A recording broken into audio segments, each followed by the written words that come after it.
Meus irmãos, a paz do Senhor, chegamos ao final do trimestre, a lição de jovens, aonde estaremos fechando este assunto sobre a doutrina na Igreja de Cristo. Agora estaremos fazendo um resumo total, geral, deste trimestre, fechando com uma igreja sobrevivendo com essa doutrina que é a sua instrução para seguir os princípios de Deus.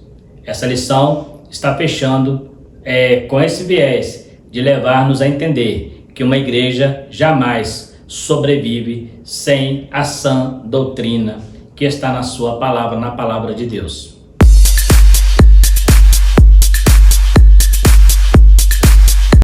Eu sou o presbítero Marcelo, congrego na Igreja Evangélica Assembleia de Deus, e aqui nós temos comentado a lição de jovens e também a lição de adulto. Você que tem chegado agora ao canal, quero convidar você a ficar até o final do vídeo para junto estar estudando esse importante assunto. Se você gostar do vídeo, você poderá estar compartilhando, também se inscrevendo no canal para nos ajudar. Dê o seu likezinho também para estar nos fortalecendo ali no canal do YouTube. E também ative o sininho para receber notificações. Se tiver dúvida também, poderá estar nos chamando no comentário. A partir de agora, vamos então começar esta última lição do trimestre, que será ministrada no dia 31 de março. Texto principal: exorta semelhantemente aos jovens, que sejam moderados em tudo. Te dá, por exemplo, de boas obras na doutrina, mostra incorrupção, gravidade e sinceridade. Timóteo capítulo 2, versículos 6 a 7. 1 Timóteo, faltou ali. A igreja depende dos fundamentos inabaláveis do Senhor, pois por eles a mentira é vencida e o crente vive de modo a agradar a Deus. Então, por que nós precisamos estudar a doutrina? Exatamente para combater as heresias, para combater as invencionices, os textos forçados, isolados, para adaptar a pecados, Em nossa introdução, nesta lição, que encerra o trimestre, estudaremos a respeito do caráter essencial da doutrina para a manutenção da vida e da saúde da igreja. O objetivo é reafirmar a importância da doutrina para a igreja. Veremos que os fundamentos doutrinários de Deus são firmes e eternos. Eu gosto de dizer isso, eu sempre digo isso, que algumas pessoas falam, a Bíblia está ultrapassada, está obsoleta, tem que ser reinterpretada. Não, os mandamentos de Deus, desde quando foram escritos, eles são firmes e são eternos. Não há mudança, não há sombra de variação em Deus. Deus é imutável. Tudo que acontece hoje não pegou Deus de surpresa. Então os seus mandamentos não tem que mudar de acordo com as épocas. Ele é atemporal. E Paulo vai ensinar isso a Timóteo sobre permanecer firme na doutrina em detrimento dos falsos ensinadores que estavam surgindo no meio da igreja. O firme fundamento de Deus permanece. A natureza do fundamento de Deus. Os fundamentos divinos revelados nas Escrituras Sagradas contribuem para afirmar a nossa fé em Deus. Paulo afirma que se o fundamento é de Deus, ele fica firme. Hoje, o que houver, haja o que houver, pois pertence a Deus. Então ele fala, se é de Deus, Nós citamos em uma lição anterior sobre Gamaliel, que ele dá o conselho: dai de mão a estes homens e deixai-os ir, porque se for de Deus, não estarei para que nós estejamos lutando contra Deus. Então, se a doutrina é de Deus, pode passar gerações e gerações, ela vai continuar firme, ela é imutável e haja o que houver, ela sempre vai estar ali presente. Deus nunca mudou, Deus é imutável na sua doutrina, nos seus princípios. O que muda é o homem, as interpretações erradas, os textos forçados, textos isolados, sem uma boa hermenêutica, sem uma boa exegese, As pessoas pegam de textos isolados e tentam adaptar doutrinas ali, uns para ganhar dinheiro, Infelizmente tem pastores pegando textos bíblicos do Velho Testamento para pregar sobre a prosperidade, outros para adaptar a pecados, aceitação. Inclusive temos vivido aí uma época do evangelho inclusivo, onde as pessoas têm tentado montar uma igreja, fundar uma igreja sem doutrina, quebrando princípios milenares, princípios bíblicos, Nós temos aí, por exemplo, as igrejas que defendem o homossexualismo, LGBT, tentando ali pegar textos isolados para adaptar aos seus pecados. Então, é por causa disso que precisamos estar firmes na doutrina para poder combater isso. Não tem como eu combater algo que eu não domine, então eu preciso dominar. É isso que Paulo fala, que tem que manejar bem a palavra, E Paulo fala isso o tempo todo a Timóteo, O salmista reconheceu o caráter de Deus em suas obras, A obra de Deus revela quem Deus é, o seu poder, a sua soberania, a sua santidade, tudo está revelado na sua criação. O salmista já reconhecia isso, né? Assim como Paulo ensina que Deus é conhecido também por meio da criação. Ele fala isso em Romanos 1, né, versículos 18 a 20, quando ele fala ali que aqueles que mesmo sem lei reconheceu a Deus pelas coisas que são criadas, né, a criação manifesta o seu Criador, a criação mostra que há um Deus, né? Então já começa a ele revelar o caráter de Deus criador, o caráter de Deus restaurador. Então a obra de Deus, ela, ainda que alguém tente negar a Deus, ele vai saber que Deus existe pelas coisas que foram criadas, né? As obras de Deus refletem o seu caráter, isto é, o que ele faz não está separado de quem ele é. Afinal de contas, ele não pode negar-se a si mesmo. Então podemos afirmar que os preceitos do Senhor permanecem inabaláveis e imutáveis, pois Deus é imutável e permanece para sempre. E essa palavra faz parte do caráter de Deus. Deus é imutável. Deus não tem sombra de variação. O que Deus é lá no passado, ele é no presente e será no futuro. O que ele foi lá no passado com o povo de Israel, com Abraão, com Isaac e Jacó, ele não mudou, ele continua sendo a mesma pessoa, o mesmo Deus, atuando da mesma forma, com os mesmos princípios, os mesmos caráter, o mesmo caráter. Então não tem como eu falar assim, porque no Velho Testamento era assim, agora Jesus veio e mudou tudo. Não, Jesus ele só cumpriu o que estava escrito na lei. Ele não mudou nada em relação aos mandamentos. Eu observo, por exemplo, que ele só resume, amar a Deus e ao próximo, né? O mandamento estava voltado para esses dois lados, né? Amar a Deus e o próximo. Então, Deus faz um resumo ali do que é o amor, mas ele não anula os mandamentos. Então, Deus é imutável e permanece para sempre. Fundamento eterno. O teólogo Norman Geisler, né, define a eternidade como não temporalidade ou atemporalidade. Ele ainda afirma que do princípio ao fim a Bíblia declara que Deus não é dominado pelo tempo. Deus é eterno, pois ele é antes do princípio de todas as coisas. Um dos nomes de Jesus é Pai da eternidade. A doutrina de Deus é um fundamento eterno. Sendo assim, podemos afirmar que a doutrina divina contida e expressa nas Escrituras é eterna, porque Jesus é chamado Pai da eternidade. Esse teólogo, Norman Geisler, que é o de uma teologia sistemática, ele afirma que Deus é atemporal. Ele afirma que a sua doutrina é atemporal, então isso não está preso a tempo, né? Eu sempre digo isso.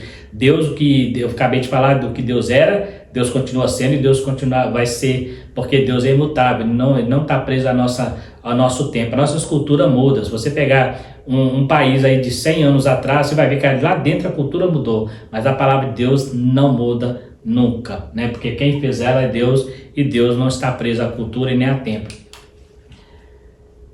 Fundamento firme. Além de eterno, o fundamento de Deus é firme. A expressão firme indica que é algo consistente, sólido, fixo, resistente, seguro, ou ainda para algo que não cede à pressão de nenhuma natureza. Então, quando fala de firmeza, né, a palavra de Deus é firme, né? Muitas vezes vamos conversar com as pessoas têm dificuldade para entender a solidez dos mandamentos do Senhor, né? E às vezes tentam ali amenizar, tentam reinterpretar, mas o mandamento do Senhor é firme, né? Aqui alguns adjetivos que é dado, né, segundo a palavra de Deus, indica consistência, sólido, fixo, resistente. Não há como você quebrar os rudimentos de Cristo, a doutrina de Cristo, não há como quebrar, porque são sólidos, são firmes, são resistentes, e foi dada para o homem. Então, a Bíblia diz que por estes mandamentos o homem viverá, né? Então, Deus não está sob pressão de nenhuma natureza, nada pode mudar a natureza divina de Deus, né?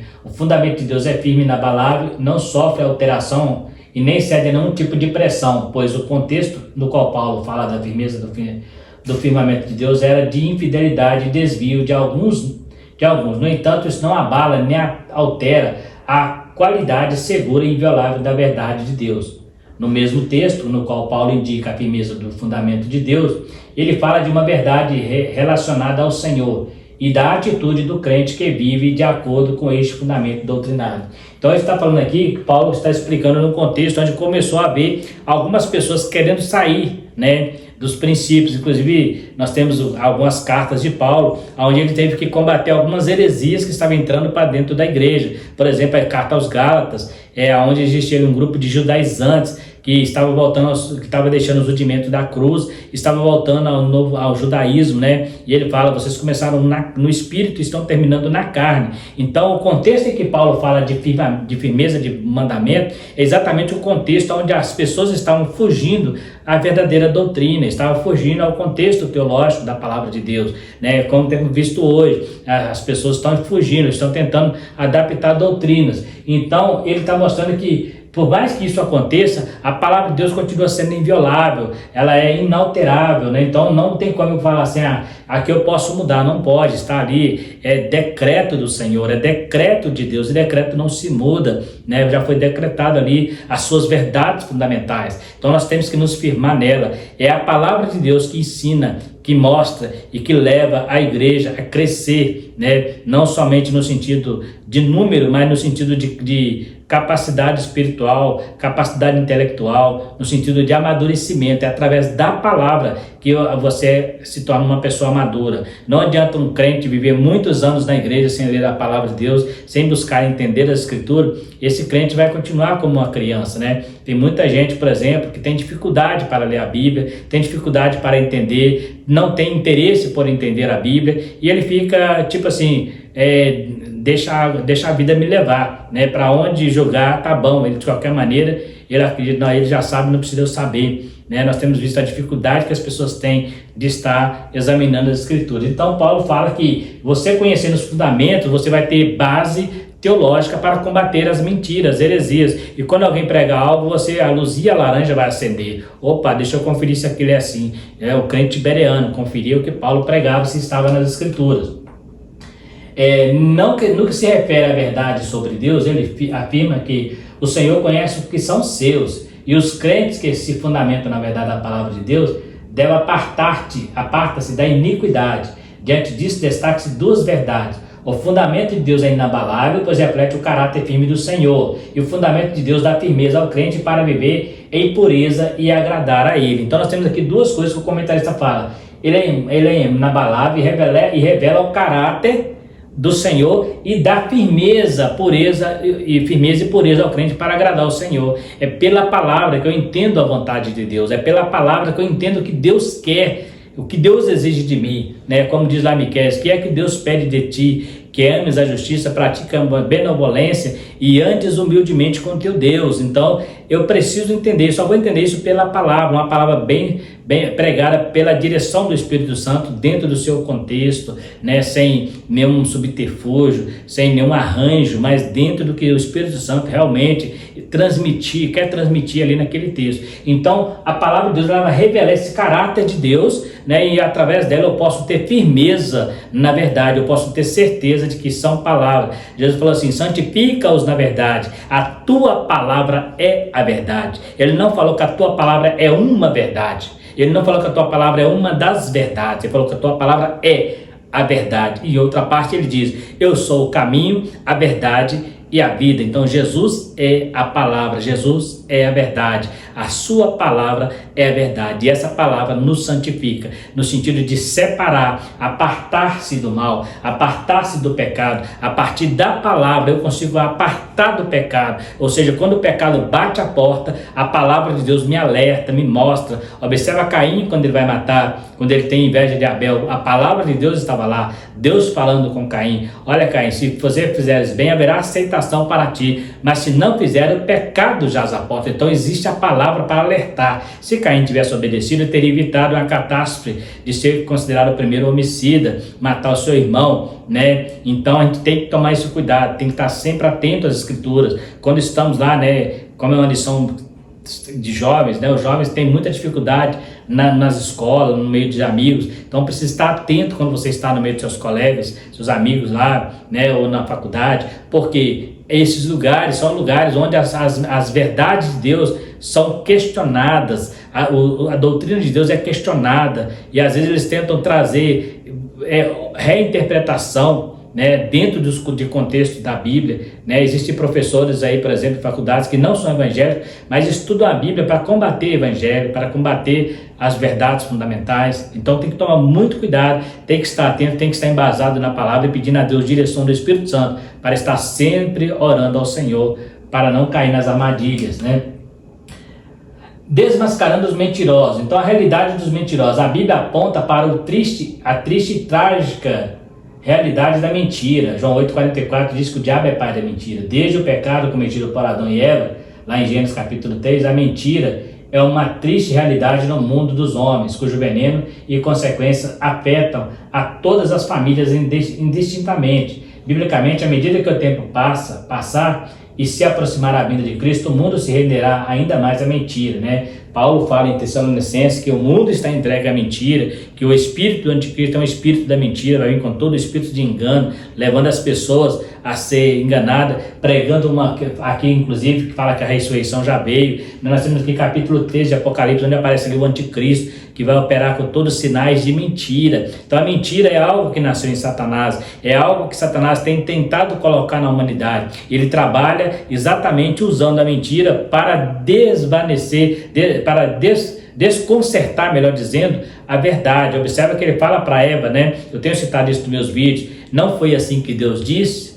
Não, Deus falou para comer de toda a árvore, não comer dessa. Pois é porque Deus sabe que o dia que você comer, ele trouxe uma nova interpretação, buscando levar Eva para um novo foco, uma nova visão, fora da visão da palavra, fora da visão de Deus. Existia ali um decreto, existia ali uma determinação, existia ali uma doutrina, mas ali o Satanás estava tentando desacreditar a doutrina, querendo mostrar que Deus estava sendo incoerente, que Deus estava tentando esconder algo do homem, ao mesmo tempo que falava ser amigo do homem estava ali tentando esconder algo que ele tenta fazer. Ele fez isso com Jesus lá no deserto, né? Tentando também, usando a própria palavra, né, fora do contexto, para fazer Jesus adorá-lo. Então é interessante como o Satanás trabalha, e a gente precisa estar atento, né, a essas questões de armadilhas que ele tem lançado sobre mentiras, né? Observa lá, a Bíblia fala de dois profetas, o profeta de Judá, que Deus deu uma orientação para ele, e o profeta velho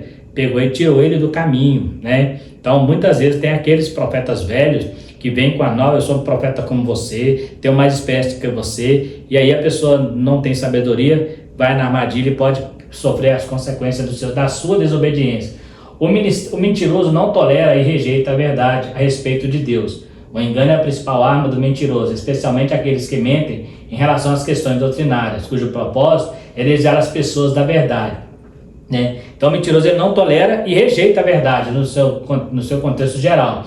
Nos tempos mais antigos já havia os enganadores, pois o Antigo Testamento fala dos falsos profetas que trabalhavam para perverter a verdade de Deus. A mentira é abominável a Deus e ele julgará os mentirosos. Apocalipse 22:15 fala que todos os mentirosos serão condenados, né? Aqui nós estamos falando de pessoas que mentem contra a doutrina, mas encaixa qualquer pessoa que mente, mesmo fora que seja mentira, que não tem a ver com o confronto com a mentira em relação à doutrina, porque aqui nós estamos falando dos falsos ensinadores, aqueles que ensinam mentiras na igreja, mas a mentira, de qualquer maneira, ela sempre será pecado, independente de estar dentro de um contexto cristão, se está dentro de uma igreja ou fora dela, a mentira sempre é pecado, porque ela tem por pai o diabo. Então a mentira é abominável a Deus, né? E no Velho Testamento está repleto de pessoas que mentiram, inclusive falsos profetas tentando desvirtuar o povo, e fizeram muito estrago na nação de Israel por causa de pregar uma mentira. Então observa Geazi, quando ele vai atrás do Naamã, ele usa o Eliseu, ele fala assim: Eliseu veio um outro profeta e falou para eu pegar algumas peças, né, de 2 mudas de roupa e algumas peças de ouro. E foi ver outro profeta, não tinha vindo ninguém, era a ganância dele. E às vezes a maior parte que tem acontecido hoje nas igrejas é exatamente usando a mentira para satisfazer a ganância, né? Infelizmente temos aí igrejas que as pessoas estão vivendo mais em função do mamon, do dinheiro. Então eles têm que pregar mentira, pregam um monte de heresia para iludir as pessoas a investir na igreja financeiramente. Pessoas mortas espirituais, as igrejas que mais enchem são as igrejas que pregam prosperidade, as igrejas que pregam que tudo vai dar certo, que você tem que pagar, que você tem que fazer isso, as igrejas que mais crescem, porém só crescem em números, mas espiritualmente são pessoas fracas, são pessoas neófitas, são pessoas que não estão enraizadas na terra. Muitos deles não têm certeza nem se vai ser salvo, nem acreditam alguns deles que um dia terá arrebatamento da igreja. São pessoas que estão procurando bens materiais, tudo aquilo que o diabo ofereceu para Jesus, muitas igrejas estão oferecendo para os seus fiéis. tudo aquilo que o diabo ofereceu para Jesus e Jesus falou que não quer, que não é essa a vontade de Deus, muitos pastores têm oferecido para os fiéis. Cuidado com esse tipo de ofertas aí. Ao tratar sobre a mentira doutrinária, Paulo adverte Timóteo de que os enganadores diziam que a ressurreição já era feita, né? Diante dessa colocação do apóstolo, é possível afirmar que os mentirosos não negam a doutrina e a realidade da ressurreição, mas a modificaram. Eles desviaram propositalmente a verdade a fim de macular e desviar a fé dos cristãos. Então, observe aqui, o comentarista fala o seguinte, que o mentiroso, né, ele usa uma verdade, ele não muda a verdade, ele só deslocou ela para o tempo passado. Por exemplo, a ressurreição ainda não aconteceu, eles falam que existe ressurreição, que a Bíblia está certa, porém ela já aconteceu. É igual algumas igrejas, né, alguns movimentos aí, seitas, que afirmou que Jesus veio em 1914, que Jesus veio invisivelmente em 1918, depois mudou para 1945, né, e houve aquela confusão toda. Então existem algumas igrejas que acreditam que Jesus já veio a essa terra, alguns movimentos por aí, que ele veio, então assim, eles acreditam na volta, mas tirou ela do seu contexto. Acredita na doutrina, mas tira ela do seu contexto. Acredita no Espírito Santo, mas tira ele do seu contexto. Então eles não negam totalmente, o maior perigo está aí, porque quando a pessoa fala assim, eu não creio em Deus, é um impacto. Mas quando a pessoa fala, eu creio em Deus, mas não do jeito que você crê. Eu acho que Deus é assim, eu acho que Deus é aqui assim. Então assim, ele termina te chamando a atenção e às vezes até te tirando do caminho certo, que é entender Deus na sua totalidade, no seu caráter, né? Na totalidade não, que ninguém entende Deus na sua totalidade, mas entender Deus no seu caráter. Então ele fala assim, é igual o Satanás fala, não foi assim que Deus disse, não comerás de toda a árvore do jardim. Ele já começou a mentira, porque ele estava falando, tentando fazer Eva afirmar, não foi isso não. Deus falou para comer de todas, porém dessa não, é porque Deus sabe que o dia que você comer, você vai conhecer o bem e o mal, como Deus. Satanás, ele falou uma verdade, né? Ele falou uma verdade, a árvore é a árvore do conhecimento. Ele não falou mentira, mas ele estava omitindo a consequência daquela descoberta. Porque o diabo muitas vezes é assim, ele usa uma verdade, mas ele omite a consequência. Ah não, então eu posso comer, porque eu vou conhecer o bem e o mal e ser igual a Deus. Mas tinha uma consequência de ser igual a Deus ali no contexto do jardim, a morte. Né? Essa parte ele omite, porque ele só vai falar aquilo que as pessoas querem ouvir. Tem pregadores que são assim, só fala aquilo que a igreja quer ouvir e não confronta a pessoa, não confronta o pecado. Por quê? O pecado não confrontar, o evangelho confrontante, ele não atrai pessoas, né? Ele atrai pessoas que querem mudar de vida, mas o povão não quer. Jesus tinha mais de 5 mil pessoas ali alimentadas com pães e peixes, mas lá no Pentecoste só 120 foram batizados com o Espírito Santo. Cadê o restante? Pessoas que queriam milagres, pessoas que queriam pão, pessoas que queriam vida boa, né? Era atraído pelo que Jesus fazia. Aqueles que estavam no Pentecostes foram atraídos pelo que Jesus fazia, mas também pelo que Jesus era, pelo que Jesus representava para eles como Salvador. Então, é importante entendermos isso. Jesus falou assim, não adianta ganhar do mundo inteiro e perder a sua alma. As igrejas, tem muita igreja pregando que você tem que ganhar no mundo mesmo, né? Então, ele modifica a verdade para adaptar ao seu propósito, que é tirar a pessoa do foco. A pessoa está seguindo uma doutrina fora do contexto que ela deveria ser ensinada. Ao tratar sobre os que mentem doutrinariamente, Paulo menciona os nomes de Emineu e Fileto como desviados da verdade, responsáveis pela disseminação de mentiras doutrinárias que corrói a igreja. Paulo fala sobre esses homens lá em Timóteo. São homens que são doutores que começaram a ensinar doutrinas heréticas dentro da igreja, inclusive questionando ensinamentos do apóstolo Paulo, né? Estes homens, eles foram problema e Paulo orienta Timóteo a ter cuidado com eles. Ele também cita na segunda carta, no capítulo 4, sobre alguns que resistiram a ele. Também tem ali Alexandre Latueiro, que resistiu ele, atrapalhou ele pregar a palavra de Deus e foi um tormento para ele. Provavelmente esses dois homens foram mestres entre os irmãos, e que nas palavras do apóstolo serviriam como vasos para a desonra, ou seja, aqueles doutores que estudaram tanto para se tornar depois incrédulos, né? Tem muitas pessoas que estudam teologia para combater a igreja, para combater a própria doutrina, né? Então é muito perigoso, a gente tem que ter cuidado com isso, né? Não quer dizer que porque a pessoa passou por um seminário teológico, ele conhece toda a verdade. Muitas vezes ele pode ser enganado dentro da própria teologia. Existem mestres que são vasos de desonra, como o apóstolo Paulo fala aqui. Ele não tem compromisso com a veracidade das escrituras, ele não tem compromisso com a interpretação divina, com o Espírito Santo. Ele acha que só a sua capacidade intelectual já é o suficiente. né? Ajuda sim, mas não é o suficiente. A Bíblia, ela é inspirada por Deus e só Ele conhece a profundeza das Escrituras. Só Ele pode nos revelar o oculto e escondido que está lá. O que permite concluir que os que trabalham para enganar a igreja do ponto de vista doutrinário geralmente vêm do meio da igreja e, em certa medida, exerce influência sobre o povo. Outro problema perigoso, às vezes lá no mundo já é normal as pessoas negarem as doutrinas de Cristo. A gente não assusta com isso, mas aqui o comentarista está falando uma coisa interessante. Os falsos ensinadores nascem dentro da igreja, nascem dentro do ministério, às vezes nascem nos púlpitos das igrejas. O camarada começa a estudar a Bíblia, começa a fazer interpretações pessoais e leva como doutrina, né? Então a igreja está ali, é vítima dessas pessoas. Quantos pastores estão no púlpito, eles estão pregando a palavra de Deus, e tem igreja que quem prega é só o pastor, não dá oportunidade para mais ninguém, e ninguém pode questionar. Então o que ele fala vira lei, né? Então muitas vezes a heresia nasce no púlpito da igreja, por isso que é importante, é isso que Paulo está dizendo. O próprio anticristo, João fala que vai sair do meio de nós, no meio da igreja. Então o espírito da mentira vai sair do meio da verdade. Olha que interessante, o espírito de mentira vai sair aonde está a verdade, no meio da verdade, para enganar e desvirtuar as pessoas de seguir a verdade, né? Então ele vai vir, como a gente tem um ditado muito antigo, como um sapatinho de algodão, para que ninguém perceba a sua chegada. Ele vai vir sutilmente. Paulo fala que Satanás é tão astuto que ele se transforma até em anjo de luz para enganar as pessoas, né? Anjo de luz no latim é Lúcifer, né? A estrela da alva. Então observa que Paulo fala isso, né? Portanto, temos de ter cuidado e nos mantermos vigilantes doutrinariamente, pois muitos buscam enganar e corroer as bases doutrinárias da igreja. Os enganadores sempre apresentam meias verdades a fim de disseminar o veneno doutrinário no corpo de Cristo. Ou seja, o que é a meia verdade? Igual citei o caso de Eva, né?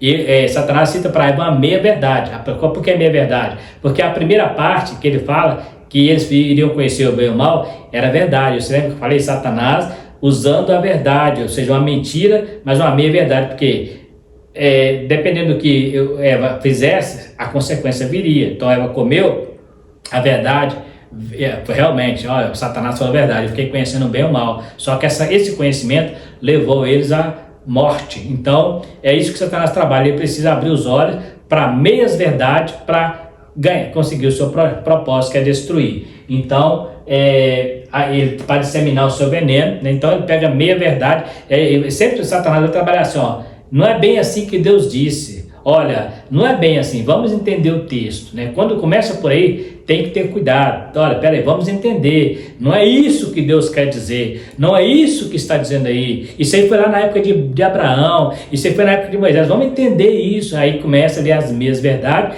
para tirar a pessoa da sua base doutrinária. Então cuidado com isso aí, né? Há escape para os mentirosos? Lógico que há, desde que haja o arrependimento. Esse comentarista está dizendo aqui, apesar de que quando você envereda pelo caminho da mentira, principalmente nos púlpitos, né, as pessoas chegam a um ponto que eles criam comichões dos ouvidos para não ouvir a verdade e para amontoar a doutrina segundo os seus costumes, segundo as suas concupiscências. E quando chega a esse ponto, alguns ficam com a mente cauterizada. Então é complicado, até para arrependimento, porque o que ele consegue ganhar com a mentira, financeiramente ou materialmente, é mais do que o que ele ganharia falando a verdade. Então, inevitavelmente, surge a seguinte questão: há esperança para os que mentem doutrinariamente? Sim, se houver arrependimento e o abandono da prática do erro. A palavra de Deus afirma que, se confessarmos nossos pecados, Ele é justo para nos purificar de todo pecado. Então, há arrependimento, há perdão. Se não há arrependimento, não há perdão. E quem pratica mentira, ele está sendo usado pelo diabo. Então, o Espírito Santo afasta dessa pessoa. Então, é muito mais difícil essa pessoa se converter, principalmente aquele que prega falsas doutrinas, né? Não aquele que vive. Aquele que vive uma falsa doutrina é mais fácil de você convencê-lo. Aquele que segue uma falsa doutrina, mas aquele que prega uma falsa doutrina, ele é um instrumento do diabo. Então é mais complicado. Lá no Velho Testamento, né, tem a história de um profeta que deu um soco no outro profeta, né, Micaías, porque ele falou e que viu o espírito de mentira naqueles profetas lá. Então, no tempo do rei Acabe. Então, cuidado, né, em cima do púlpito, tenha compromisso com a palavra. Não leve algo que você não tenha como comprovar biblicamente, dentro da escritura, com toda a humildade, com toda devoção, né? Porque a palavra é do Senhor, a mensagem é dele, a verdade é dele. Então, não podemos pregar meia verdade, porque se pregar, que haja arrependimento, porque se não se arrepender, não, a consequência será desastrosa. Em 2 Timóteo 2,21, Paulo afirma que se alguém se purificar dessas coisas, será vaso para a honra, indicando que existe assim a possibilidade de mudança e transformação de vida para aqueles que enveredam pelo caminho do engano doutrinário. Então, Paulo fala que se houver arrependimento, ele será vaso para a honra, mas se não for, ele é vaso de desonra. Paulo ensina também que o arrependimento é o caminho para que essa mudança possa ser uma realidade. O caminho para que o mentiroso no âmbito doutrinário encontra a ponta da saída e de transformação é o arrependimento, que só pode ocorrer por meio de uma instrução feita com mansidão, por obreiros preparados. Observa que Jesus ele teve esse problema com os fariseus, que eles ensinavam tradições que não foram mandadas por Deus. E eles tinham dificuldade de aceitar. Então não houve ali uma mudança de comportamento, apesar de que alguns fariseus se converteram ao Evangelho, se converteram a Cristo, mas o colégio dos fariseus, na verdade, eles não se converteram porque eles já tinham formado as suas teses, né, teológicas, baseadas nas tradições, abandonaram inclusive os rudimentos da doutrina de Cristo, abandonaram as Escrituras. Jesus falou assim: vós invalidais as Escrituras pelas vossas tradições. Então existe muita gente que está invalidando as Escrituras pelos costumes. Costume é tradição, né? E está inventando coisas. Hoje existe um evangelho cheio de invencionistas, né? Existe um monte de atalhos para chegar a Deus. Existe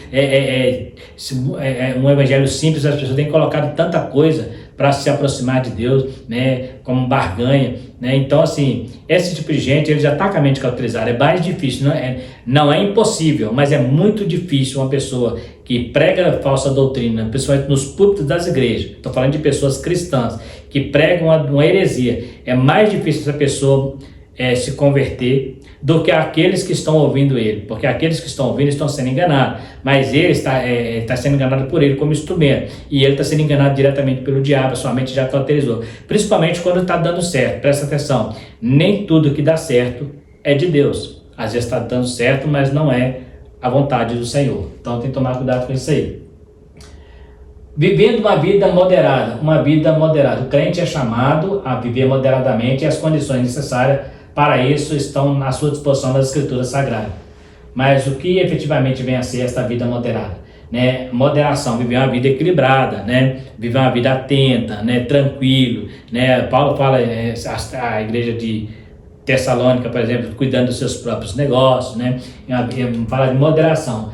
O dicionário bíblico diz que o termo moderação está associado ao termo mansidão. O crente não deve se envolver em contendas de palavra. Aqueles que querem agradar a Deus e herdar a vida eterna devem procurar viver uma vida santa, justa, fiel, em amor. A vida moderada diz a respeito ao equilíbrio como fruto de comunhão com Deus. Então aquela vida equilibrada, né? Hoje é muito comum você ver pessoas cristãs que se envolvem em questões alheias. Paulo fala, o homem herege, depois de uma exortação e outra, evita. Se você vê que não vai chegar a lugar nenhum, né? Vê aquela vida tranquila, aquela vida que as pessoas olham para você e falam assim, aquela vida de mansidão, aquela vida de paz, equilibrada, né? Cuidando dos seus próprios negócios, sabendo entrar e sair em qualquer situação sem se estressar, sem alterar, né? Tem gente que se embaraça muito fácil. Então, viver essa vida casta, vida moderada, é o que a Bíblia nos orienta. Então, seja moderado, né? Seja equilibrado nas suas coisas, na sua vida, quando vê uma doutrina, né? Eu vejo alguns pastores na internet que quando vai combater uma heresia, eles começam a xingar o pastor herege de canalha, usando palavras que não deveria sair da boca do homem de Deus. E às vezes você vê uma certa ira, né? naquele pastor para repreender uma heresia, uma doutrina que ele não concorda, e fala com tanta ira que parece que ele está querendo esganar aquela pessoa, querendo matar aquela pessoa. Isso não é coisa de cristão. O cristão, até para exortar, ele exorta com mansidão. A Bíblia diz que quem exorta, faça isso com moderação, né? com muita tranquilidade. Está lá Paulo orientando. Então, a gente precisa até para repreender uma pessoa, porque por trás daquela pessoa existe uma armadilha, mas aquela pessoa é um alvo do amor de Cristo. Está na mentira? Está, mas ele precisa ser amado. Então, para repreender, tem que ter mansidão, tem que ter tranquilidade, né? Igual quando você vai bater num filho, corrigir um filho, uma criança, se você bater nele com ele, você termina espancando, porque você fica com raiva, mas na verdade ele não pode fazer isso, né? A correção ela tem que ser com amor. Se você não consegue fazer, você está pecando. O próprio Deus nos corrige porque nos ama, né? Então, repreender uma heresia, tem alguém falando algo errado, não precisa ficar chamando ele de endemoniado, não. Ontem mesmo alguém falou isso comigo, que ele foi pedir uma orientação à pessoa sobre um vídeo que ele viu na internet, e aí nesse capaz está endemoniado. Então vai lá e expulsa o demônio dele, porque não tinha nada a ver com o demoniado, mas ele não tem uma resposta, então ele usa termos de agressão, né? Agressivos, né? Não, essa pessoa é endemoniada, essa pessoa não, né? Endemoniado nem sempre.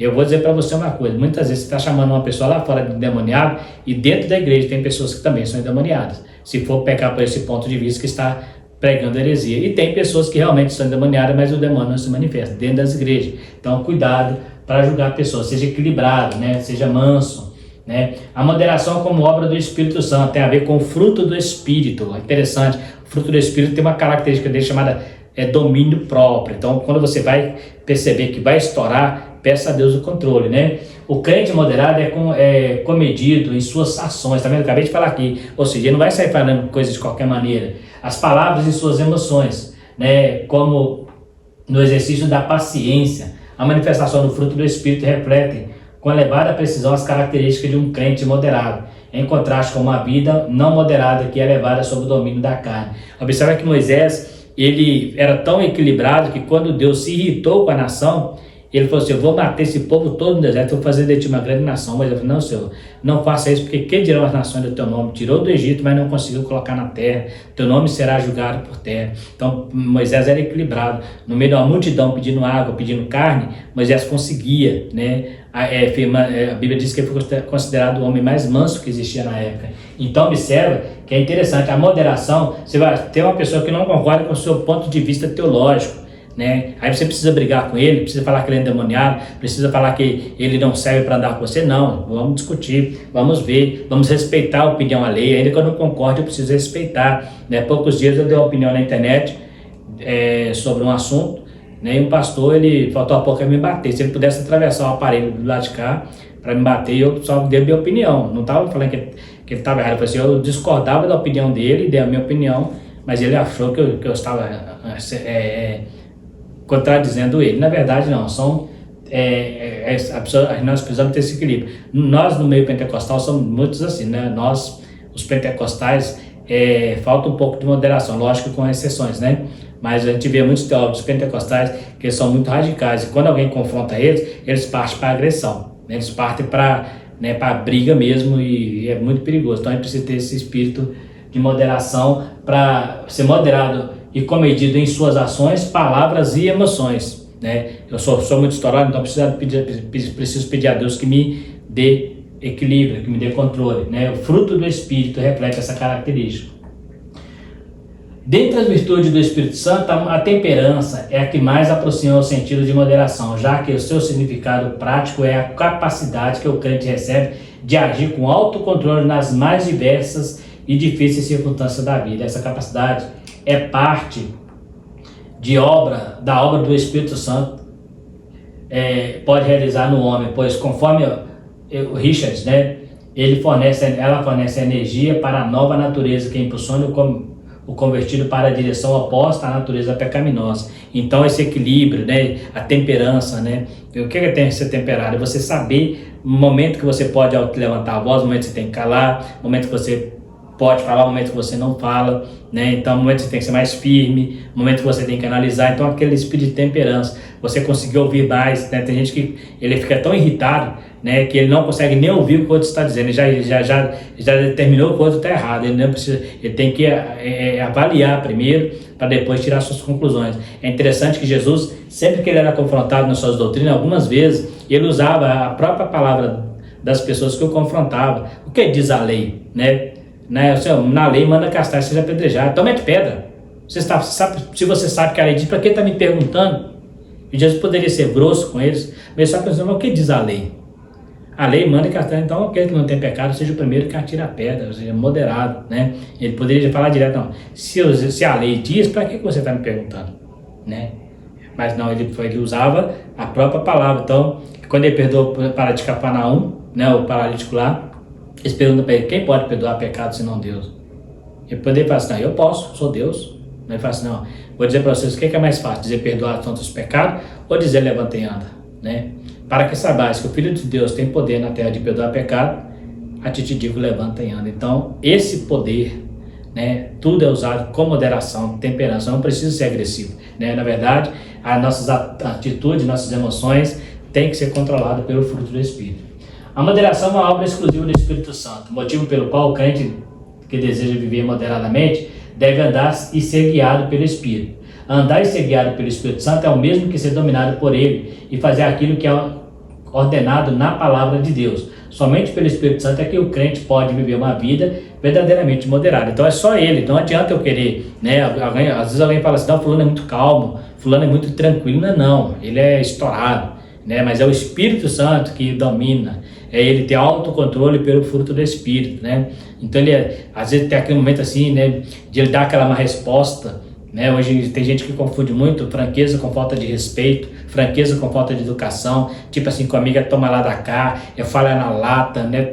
Até uma verdade dita na hora errada, ela pode ser nociva, ela é prejudicial, então até para falar tem que tomar cuidado, né? Quantas vezes eu vejo pessoas que falam, né, inclusive contra meus estudos, às vezes eu dou estudo aqui, alguém vai lá no comentário e critica, aí eu analiso se vale a pena eu responder, se realmente a pessoa está querendo entender ou se está querendo fazer uma polêmica. Se eu perceber que é uma polêmica, eu nem respondo, porque eu respeito a opinião, mas eu não vou entrar em debate. Então, a gente precisa ter esse cuidado. Se eu estou dando aula para alguém, conversando com alguém, e eu percebo que a pessoa tem uma dúvida, eu vou sanar essa dúvida. Mas se eu perceber que ele está querendo me confrontar para me embaraçar, eu vou me calar, eu vou ficar na minha, eu vou tentar me defender da maneira mais tranquila possível. Isso é fruto do Espírito, eu preciso ter isso, esse autocontrole. Se o camarada não concorda com a sua igreja, né? Não concorda com a sua igreja. Ontem mesmo eu estava conversando com um jovem que não está na igreja, que falou que não concorda com a igreja e começou a citar pastores. Eu não falei mal dos pastores, eu deixei que ele falasse.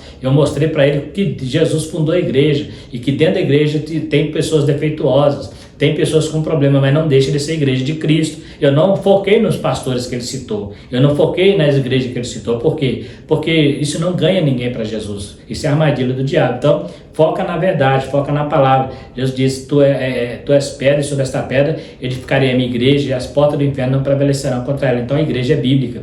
Esse negócio de falar que não precisa de igreja, isso é armadilha, né? Igreja sou eu. Não, você não é igreja, você é templo. Templo é a casa onde Jesus habita, mas a igreja é o corpo, e cujo Cristo é o cabeça. Então, o templo, se não fazer, o templo é a habitação divina, mas se você desmerecer o resto do corpo, você é um membro amputado, e você pode apodrecer até morrer. Então, Cristo, ele sempre estabeleceu as suas igrejas, as igrejas que estão em Éfeso, ao anjo da igreja que está em Éfeso, ao anjo da igreja que está... Então, observa que está na Bíblia a palavra igreja. Então, não venha com essa de que eu não preciso de congregar, não deixando a nossa congregação, como é costume de alguns, Hebreus 10, 25. A pessoa, não, se eu sou templo do Espírito Santo, eu não preciso de estar numa igreja, precisa. Para isso, Deus instituiu pastores, profetas. Se eu somente eu deveria ser crente sozinho, qual sentido teria eu ser profeta? Eu ia profetizar para mim mesmo?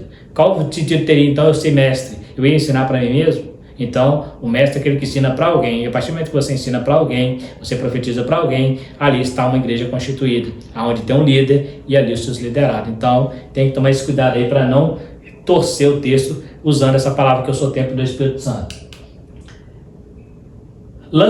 Alcançando uma vida moderada. Paulo ensinou e estimulou a Timóteo a ensinar os jovens a serem moderados, reafirmando assim que este é o caminho do que o verdadeiro cristão deve seguir. Se o crente é chamado a ter uma vida moderada, qual é o caminho a ser tomado para que este objetivo seja alcançado? Então, Paulo orientou a Timóteo o tempo todo a ter essa vida moderada. E é interessante que Paulo, ele podia ensinar isso com prática, porque ele era uma pessoa moderada. Paulo sabia, até o momento em que ele tinha que retratar, tem um caso em que ele chama um sacerdote de parede esbranquiçada, e alguém fala com ele, você sabe que esse é o sacerdote? Aí ele fala assim, eu não sabia, porque a Bíblia diz, não levantarás contra o príncipe do teu povo. Então ele reconheceu que ele errou, ele não seguiu o sacerdócio, ele não seguia aquele homem, não representava liderança para Paulo, mas Paulo entendeu que precisava retratar. Então ele retratou, mesmo sendo, ele não poderia, não, eu sou crente, eu sou cristão, não tem nada a ver com sacerdote, é isso mesmo, é parede esbranquiçada mesmo, igual eu falei que tem gente que chama o cara de canalha, tem pastor que chama o cara que não concorda com ele de canalha, tem na internet aí, né, se você for lá, você vai ver lá, você é um canalha e tal, e fecha aquela cara de irritado mesmo, sem moderação nenhuma. Paulo foi muito claro. Teve uma situação também que Paulo chegou e o pessoal estava fazendo voto, né? Ele circuncidou Timóteo por causa dos judeus. Paulo não acreditava na circuncisão, ele mesmo disse que circuncisão nada é, mas se ele sabia que ia trazer escândalo, o que ele fez? Não tem nada a ver, é só uma cirurgia, né? Não tem nada a ver com salvação, mas já que eles querem, vamos fazer para evitar polêmica, para abrir caminho para o evangelho, né? Se ele chegar lá com Timóteo incircunciso, Timóteo era meio judeu e meio grego, né? Se ele chegar lá com ele meio, observa que Tito, como era grego, o judeu não tinha problema, mas com Timóteo tinha, que Timóteo era filho de judeu de uma judia com um grego, então ele tinha sangue judeu. Então ele circuncida Timóteo por causa dos judeus, né? E ele orienta os romanos: se alguém chegar na tua casa e não comer carne, tampa a panela de carne e come com ele só legumes. Você não vai perder seu irmão por causa de alimentação. Isso é moderação, né? Eu posso comer, mas o outro é fraco, só come legumes. Então vamos comer legumes com ele, até que ele aprenda a comer carne. Ou seja, a moderação leva ao crescimento, ao amadurecimento, à maturidade. Então aquilo que a pessoa não entende hoje, amanhã ele vai entender. Só porque eu não concordo, eu tenho que obrigar o outro a também não concordar. Só porque eu não como, eu acho que o outro também... Só porque eu como isso, eu acho que o outro tem que comer. Não. Cada qual com seu cada qual. Agora, com o tempo a pessoa vai crescendo. Talvez a pessoa não entendeu ainda aquele contexto ali, né? Então, é preciso confiar em Deus, orar e dedicar-se à leitura bíblica. A moderação não é uma virtude a ser sentida, mas a ser vivida em nosso dia. Eu gosto muito disso aqui, ó. Não é um sentimento, mas é uma atitude que eu vivo. O crente deve viver com a consciência de presença permanente de Deus, desenvolvendo prática de piedade e quebrantamento. Portanto, ter uma vida modesta, moderada e honrar a Deus com isso. Olha que interessante. O crente deve viver uma consciência da presença permanente de Deus. O que o escritor está dizendo aqui? Que eu devo ter consciência que durante o tempo que eu estou vivendo na terra, Deus está comigo. Deus está presente, vendo todas as minhas ações e me avaliando o tempo todo para no final me trazer o julgamento que é necessário. Então, pela palavra de Deus, Deus está sempre comigo para me ajudar, para me fortalecer, mas também para me dar um puxão de orelha quando necessário. Então, eu preciso viver essa consciência. Eu estou lá no meu trabalho, Deus está lá me vendo. Então, o pastor não está vendo, a igreja não está vendo, mas Deus está lá. E para você viver uma vida moderada, você tem que ter essa consciência. Opa, se eu fizer isso aqui, Deus está aqui. E Ele não vai gostar. Eu vou agredir a santidade de Deus. Eu vou magoar Deus com isso aqui, então não vou fazer. Né? Não é por causa da pessoa, mas por causa da presença de Deus. Às vezes a pessoa está carnalmente falando, até merece, mas o amor de Deus, a temperança é muito mais forte, né? Nós não somos merecedores, somos carentes da graça, e essa graça deve ser levada adiante, levada ao próximo. Estudamos a respeito do fundamento de Deus que permanece inabaláveis e intocáveis. Esse fundamento nos ajuda a resistir ao engano doutrinário, disseminar a verdade de Deus e a viver uma vida moderada. Vimos que a moderação é equilíbrio e controle diante de diferentes circunstâncias. Se quisermos uma vida moderada, precisamos buscar a ser cheio do Espírito Santo. Então está aí o nosso tema da lição, né? Viver uma vida moderada. Aprendemos sobre como combater a mentira com a verdade. Aprendemos que a mentira muitas vezes ela vem como meia verdade. Aprendemos que a mentira nasce dentro da igreja, nasce no meio de nós, essa mentira doutrinária, né? Que a mentira no geral ela nasce no diabo. O diabo é o pai da mentira, mas aquela mentira doutrinária, o diabo usa pessoas de dentro da igreja para disseminar doutrinas falsas, né? Para trazer meias verdades. E esses mentirosos, se não se converterem, se não mudarem de vida, o que espera para eles é o lago de fogo, como está lá em Apocalipse capítulo 22. Os mentirosos, os enganadores, o que lhe resta é o lago de fogo, que foi preparado para o diabo e seus anjos. Então, aprendemos que para combater a mentira, só se combate a mentira com a verdade genuína da palavra de Deus. E que para combater a verdade, a mentira, precisamos também ter moderação, porque nós precisamos ganhar os mentirosos, não ganhar a mentira, mas aqueles que mentem, precisamos ter a esperança de poder convencê-los de que estão errados e que a verdade tem que prevalecer sobre a mentira. Em alguns casos, muitos não se arrependerão. O espírito do anticristo vai nascer, segundo João, de meio de nós mesmos, de dentro da igreja.